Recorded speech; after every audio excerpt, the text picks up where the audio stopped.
You don't have to be perfect in anything. Just stop this pressure to yourself. You don't have to be better than anybody. You have to just be the best version of yourself, whatever you do. I would like to take that master class and see how you would teach that. I want to share my best experience. It happened in New York Salsa Congress years ago. I can just do basic with you the whole time. Absolutely, absolutely. I have stayed with a group of wolves. Group of wolves? Group of wolves. Well, of course, there's a reason. That's debatable. Dance is the universal language of peace. So you've been in the scene for over 10 years, right? Yeah. I started my first solo performance in international dance event. I was 16 years old. Mm-hmm. And then from 18 years old till now, I'm 27 now, I travel international almost every weekend. Mm-hmm. Why you chose salsa out of all the other dances? Well, I didn't choose salsa. I mean, not just salsa. I started with classical ballet. And before that, actually, before I born, I started with gymnastic. I mean, my mother's a gymnastic instructor and also my father's a gymnastic instructor. Okay. So when she was pregnant to me, she was doing gymnastic. And I started too early to gymnastic. And I've been 28 times national champion in gymnastic. And when I was in teenage times, my passion got stronger with dance, mostly contemporary dance and hip hop and break dance. So I joined some hip hop crews and break dance crews, do some street dance in my country. It wasn't really popular those times, but we tried our best. And then when I was dancing on the street, a dance instructor saw my dance and invited to a dance school. And then I started to go to a dance school. And I met with salsa there.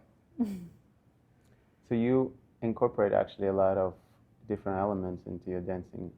I mean, there's like acrobatics and comes from gymnastic. Yeah. And so that is just a way that you like to express yourself, right? Like you like to incorporate these different elements. Well, yes, and salsa means a mixed sauce. Mm-hmm. So we can mix anything we want. Mm-hmm. If we keep doing the main technique and the rules of the culture, and we can add anything else we want to put, we can add. So salsa gives a lot of free space to do anything we want to do. So for me, salsa is a dance of a revolution.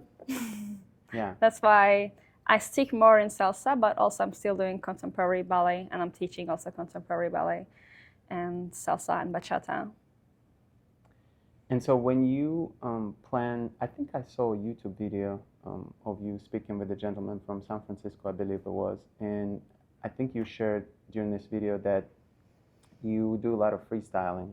You select some elements and then the rest of it is freestyle. Can you tell me more about how For my you do show that? Performance, you're asking? Yeah, like when you perform I think you just do a lot of freestyle. Yeah, absolutely. Well, I like to exchange my energy with the people who is watching. So in my choreographies, I made the starting parts and some of the acrobatic points that I want to put. And mostly the ending parts, but sometimes ending can be freestyle too. So I put some elements in the choreography, and between those elements, I do everything improvisation on stage. But when I do the same show more than 5-6 times, this improvisation fits into a same choreography. Okay. But I like to give that free space into my shows because when I look at the people's eyes who is watching me, I'm also inspiring from the people who is watching. So I feel what they feel, and if they need something else, or if I feel like I want to do something else, I do it. So I like to give that free space so I can get a deeper connection with the people who is watching. How did you arrive at that type of performance style? Acting, I started like that. You always done that? I always done that. I never did a full choreography till the beginning, till the end. No, I never done that in my life. Really? Yeah, never. Like my first choreography in salsa, It was a salsa contemporary fusion. I was 16. I performed on Istanbul International Dance Festival.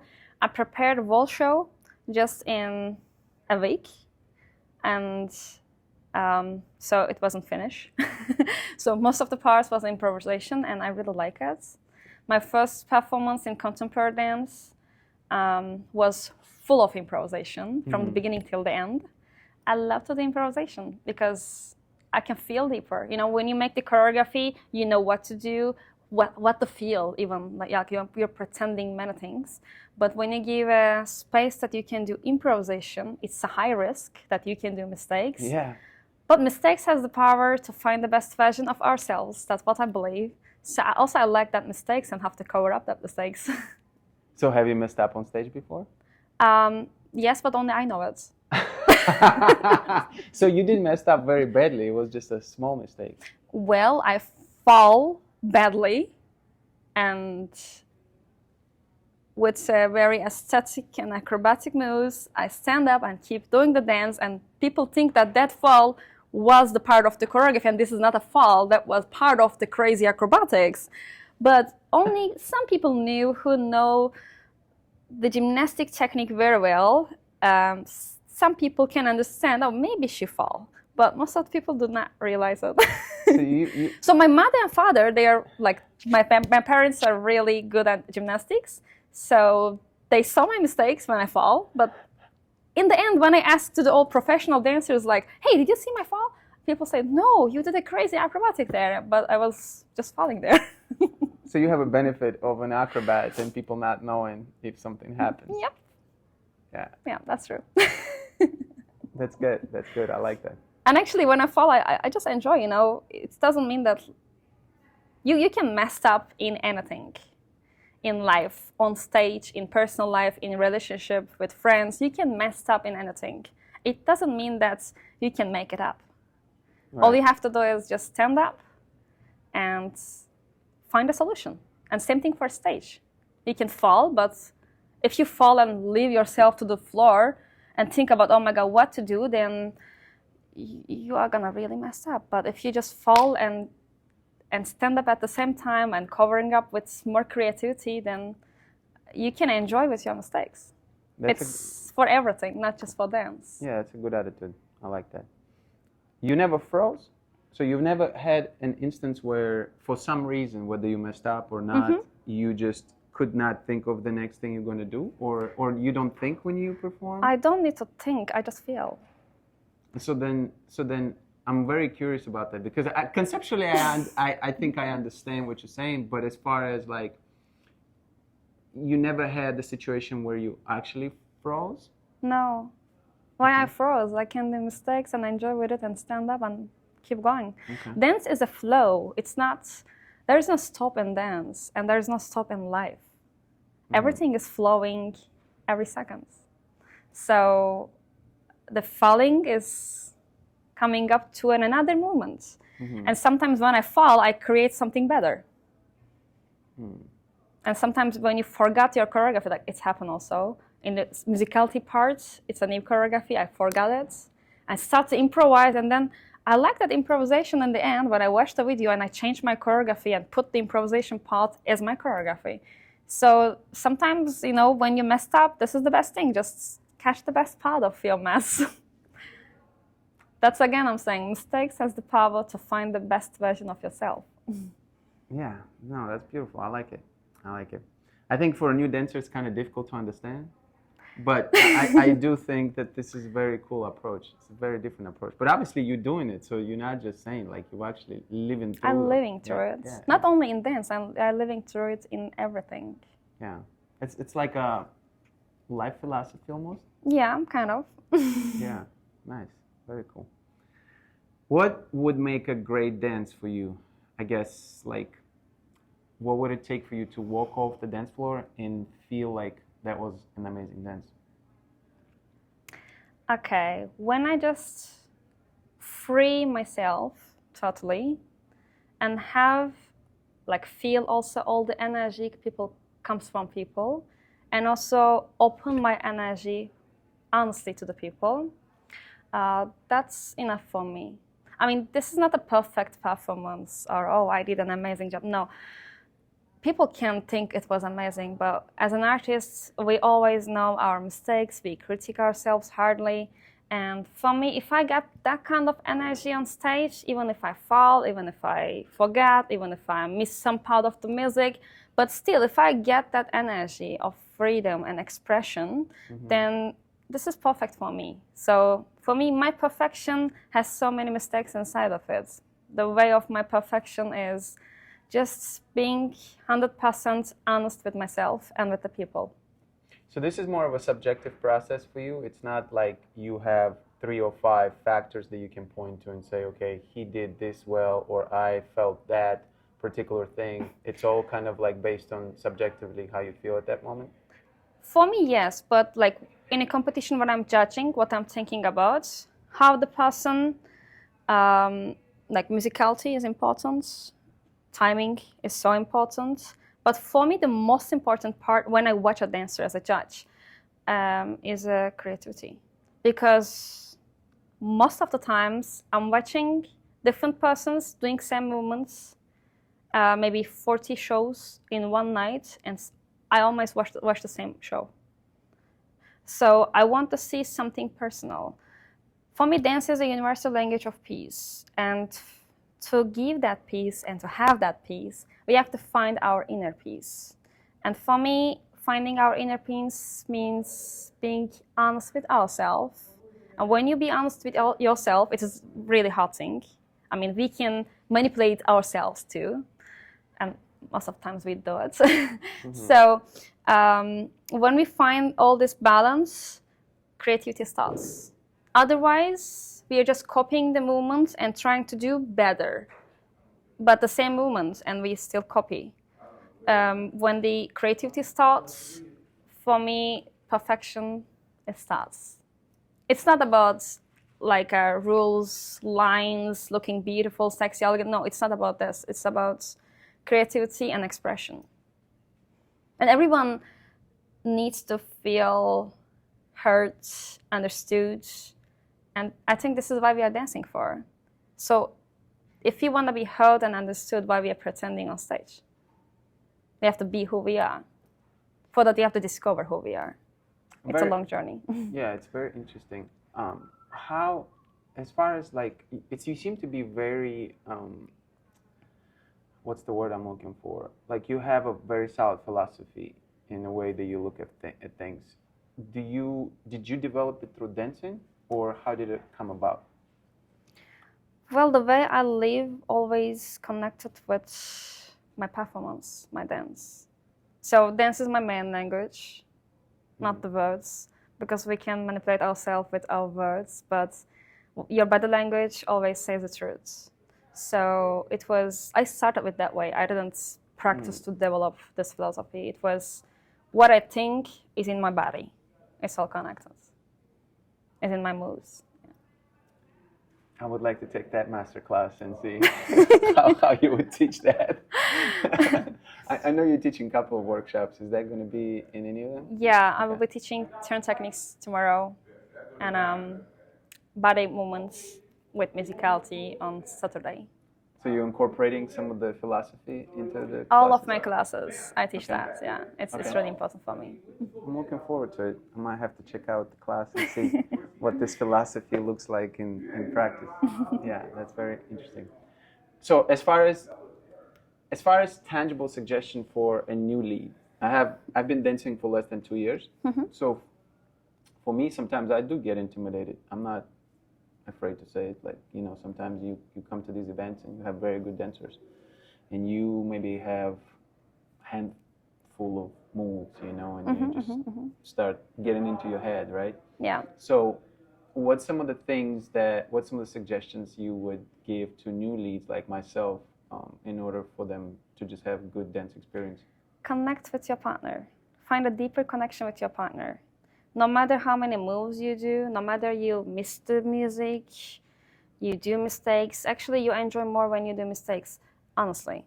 Because if you have the connection to each other with your partner, eye to eye, hand to hand, feel the balance between the leading and following. So man is not just leading and woman is not just following. It's about connection. It's about talking with your body language. When you get that kind of connection, you will feel amazing with your dance.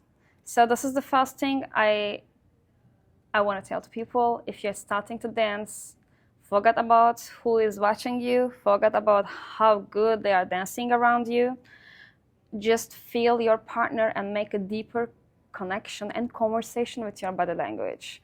This is the reason of we are dancing. We are socializing. We are not dancing to show, oh, how many good moves I'm doing. No, it's about talking with our body language. So when your mindset is there, you don't need to worry about your moves. And I want to share my best experience. It happened in New York Salsa Congress years ago. With a breakdance team, I was in the lobby of the hotel, in the festival hotel. And one old guy, around like 80 years old, came to me with a stick. He was walking with a stick. And asked, hey, are you a dancer? And I said, yes. He said, do you know where is the old school party? So I said, I don't know, please ask the reception. And he goes to the reception and come back and said, will you be in the party tonight? I said, yes. And then he said, okay, I'm going to dance with you. And then my friends start laughing at him like, oh my God, how is he going to dance with a stick?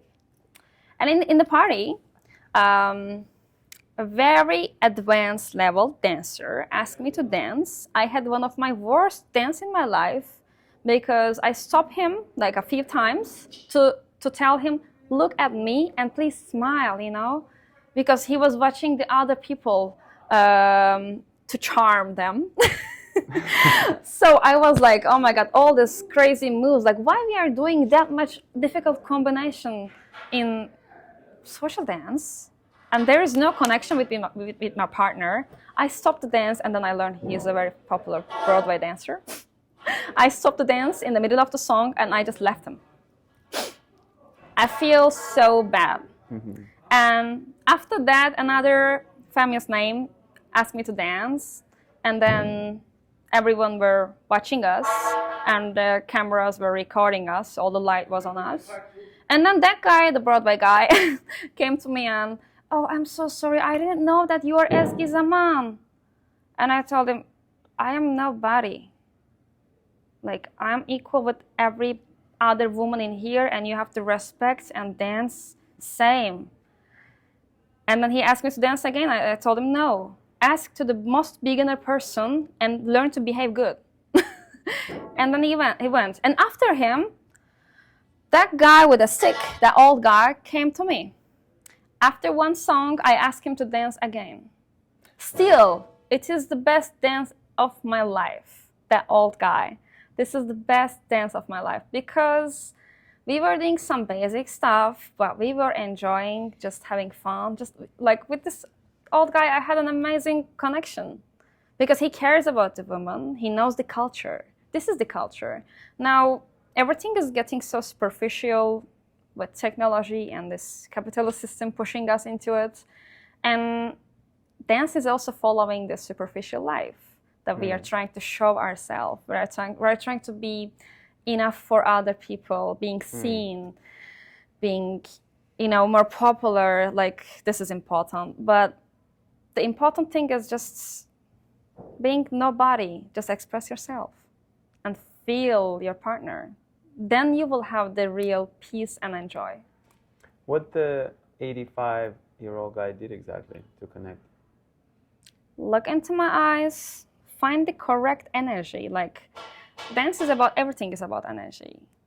And the feeling that energy, that he has no fear of being not seen or he has not different expectations. He just want to enjoy and have fun with dance, like connection. It's a feeling. And that feeling made me really enjoy. So sometimes I really get boring when I'm doing so advanced movements on stage. You don't have to do it because you can.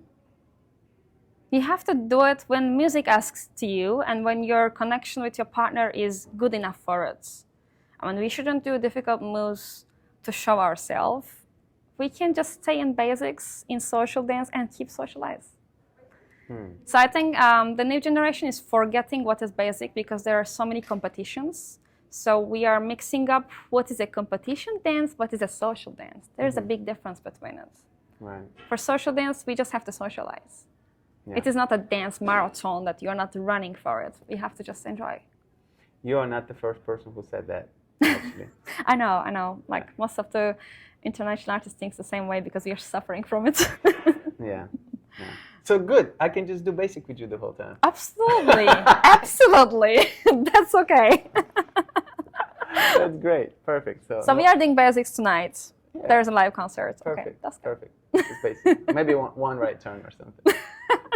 Maybe one. That's awesome. What has been the hardest part of your dancing journey so far? Like something that you had to overcome and that was really a big challenge for you? Oh, understanding my womanity, my femininity. So when I was a teenager, when I did my first solo, I was 16 and then performed till 21. Between 16 to 21, I was dancing more like elegant, like a ballerina, but I didn't have that sexy, hot Latin lady energy. And when I became 21, but my technique was the same, and I was expressing myself. And people like it, so I started to travel the world. But when I was 21, one international dancer that I was fan of him, and still he's amazing, he told me, Ezgi, your style has changed. I was like, what changed? Now you're a really hot Latin. That's amazing. And I was like, no, stop there. I'm not getting a better dancer. I was a teenager and I'm becoming a woman because I'm 21 now. That's what I told him.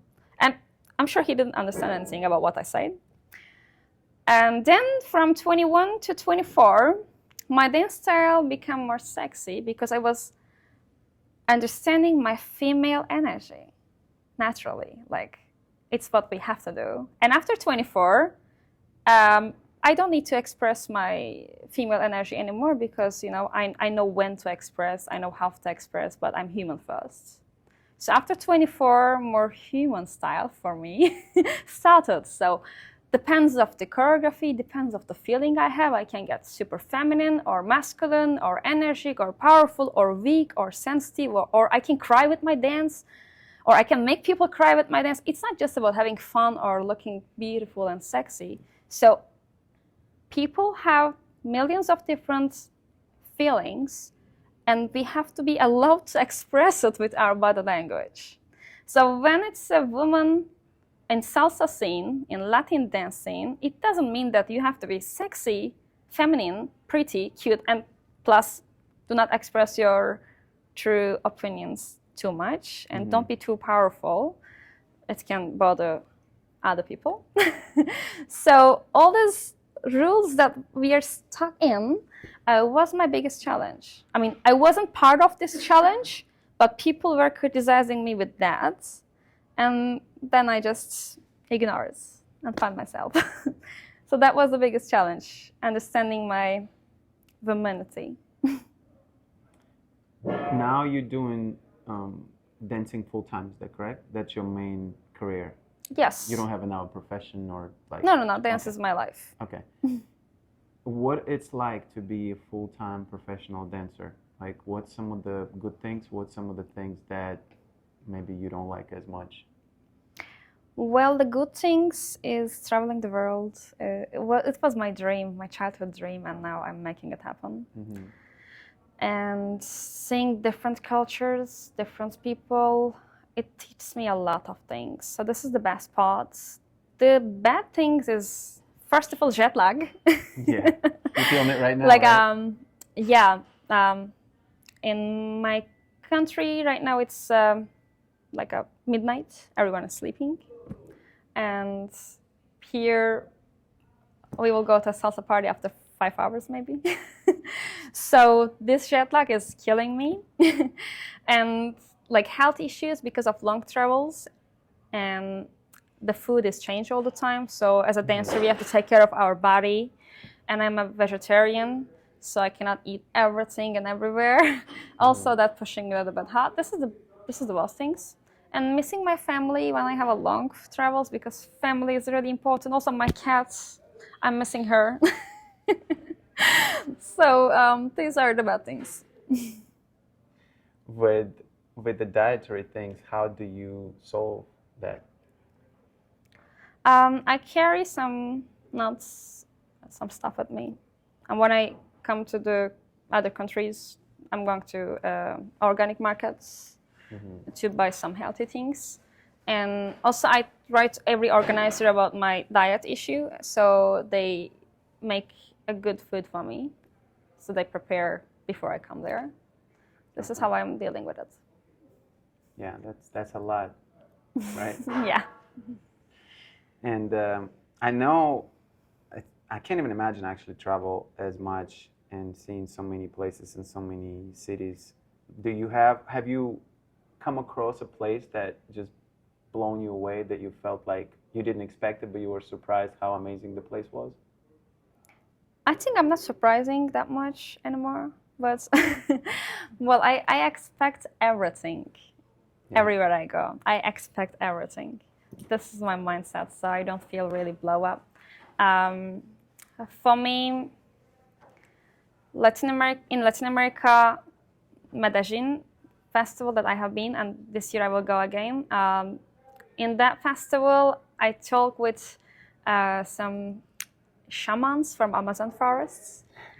So I went 1 month early to Medellin, and I stayed 1 month with these shamans to do meditation, special diets, and some shamanic rituals that I have joined and connected with nature. So I was like living in the jungle for a long time, and that's blown my mind. Like, it was an amazing experience. Did you try ayahuasca? Many times, yeah. Many times. And Cambo, it's still here. It's frog poison to clean our body. Like, if you have any disease, sickness, it's clean your body. Frog poison, but first few days you feel like a frog, but after that you feel like really better with your immunity system. It's really good. And ayahuasca ceremonies was amazing too, but being on the nature and connecting with that earth all the time, no light in the nights, no phone, no technology, just nature and you, it was just amazing. And I'm doing that kind of experience actually every year, like 4 or 5 times. And when I turn back to my country, I will go to camping. I'm doing it by myself, climbing the mountains and finding some places that no human being can find me and stay there for a week, sometimes for a few weeks or months. And I'm doing that kind of campings by myself. You're not afraid? Like, you're not afraid of like predators, either, not just people, I'm talking like animals actually embarging on you? Well, like I'm afraid of just people. You're afraid of people more than animals? I mean, do you know any thing more dangerous than human? Well, that's debatable. But I know that when you're in the wild, especially in an unfamiliar place, there's a lot of danger. There is one thing. You know? If you open your heart just with love. I have stayed with a group of wolves. Group of wolves? Group of wolves. How did you stay with them? Well, that happened naturally. They came in the morning to drink a water from the waterfall, and I was camping in front of the waterfall. And I just think that, oh, dogs came, and I go out in the middle of the night, and I saw, oh, these are not dogs. You have a video of that? No, because no phone works, no charging. Like, I was in the top of the mountain. So, like, they came few more days after that day, every morning to drink water, and then I changed my place because it got too cold, so I couldn't stand longer. It was winter time, so the wolves were also hungry. And see, I think if I was there, if you were there and if you're scared, yes, they would attack. Yes, if they feel fear, they attack. Or if they feel hungry. Not hungry. If they feel fear, they attack. even if they are hungry, if you know what to do, if you just give love and make sure that you're not the enemy, most of the animals do not attack human. So it's so rare that animals attack human for no reason. So if human attacked human for no reason all the time, but animals never attack human for no reason. So this is what I have been learned. So there is nothing to scare. If you know what kind of plants that you can eat, what kind of plants that you have to be careful and stay away, what kind of, like how you can connect with the animals. Not generally animals, like every type of animal has different kind of body language. So if you know all of this stuff that I'm studying in my whole life, nature is my lifestyle as much as dance. So then it's easy to connect and share some love with them. Very interesting. That's very interesting. You do more than one course, right? I know you do spin course. Yeah. Do you do, what other courses do you do? Body movements and musicality body movements on Saturday. I'm gonna do today. But you offer, I mean, like online you offer courses, Oh, right? online course. Online course. Every training program I offer different things. My next online training program is the most special online training program that I am making till this time. I'm super excited for it. It's about feminine energy. Okay. This one only for women. It's a 31 days training program and 5 weeks. Every weekend I will work on different topics. Weekends I'm gonna teach dance, tones, flexibility, body movements, lady styling, and musicality, like everything you need for dance, you will get in the weekends, live classes. But also in 31 days, every single day, from the day I start the training program, I will be sharing different videos, educational videos, different topics about feminine energy, about woman health, the traumas, how to heal from our traumas, how to discover our true potential, and like skincare, sexual problems, like everything about woman needs, it will be in this training program. And I'm super excited for it because I studied that in Colombia about shamanic rituals. I didn't just go for ayahuasca and something. I made a deeper search about women health and how they, also Mayan people in Mexico that I went before, how they take care of women health with natural medicine. And also, I'm from Mesopotamia in Turkey. So in Mesopotamia, we have a different kind of rituals and ways of healing process about women and female energy. So all this knowledge that I am gonna mix in this training program, and I'm really excited for it. It's not only for dancers, it's for all level for dancers, but it's for every woman. Like it can be useful for every woman in the world. From teenage till maybe 80, 90 years old woman even can join this training program. Also daily exercises for our body to relax our muscles for muscle pains. Most of the muscle pains and injuries has a psychological background and traumatic background. So I will get deeper into to help my students that they can find their own trauma, and when they heal them, their physical problems also will get better. So it will be a very deeper training program, which has a lot of philosophy. How do you come up with these ideas for training programs? Is it something that you sit down and you make plans for, that, or does it just pop into your head randomly? Well, as much as I'm learning things, I have to share this information to the people. So I have a big library in my home, and my library also my dance studio that I do my personal dance, reading, studying, everything there.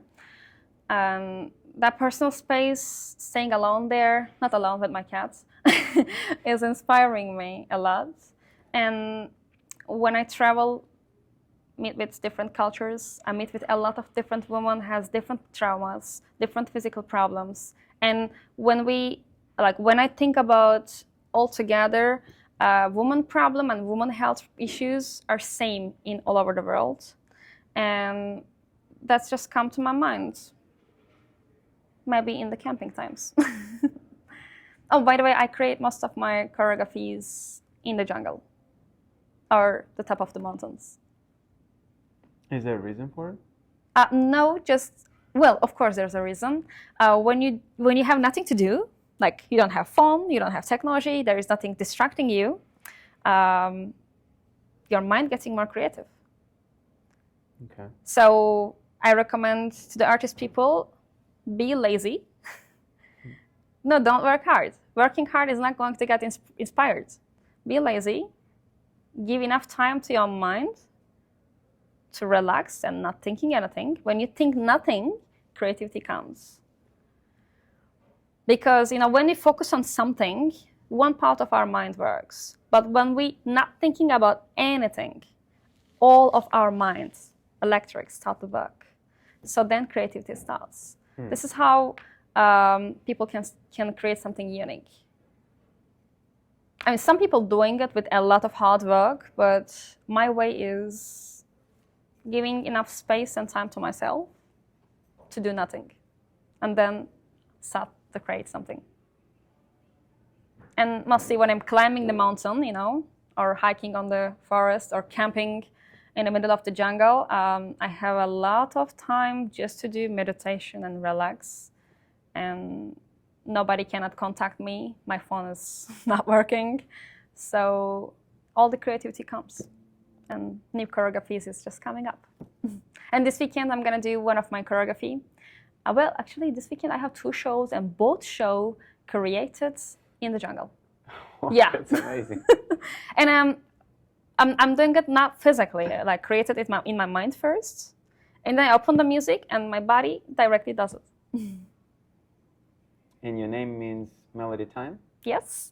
Ezgi Zaman means, Ezgi means melody in Turkish, and Zaman means time. Do you think that has some sort of, maybe it's like meant to be, there's some sort of like a spiritual connection that... Maybe all names has different connections and meanings. Yeah. Well, my mother put my name Ezgi because she likes music. So she think about melody, and she think that I can do something about music, and then I became a dancer. You're such an interesting person. So many things, because you're not just a dancer, you do so many different things, and you do the nature-related things, you do philosophy-related things. Well, I do other things more than dance, actually.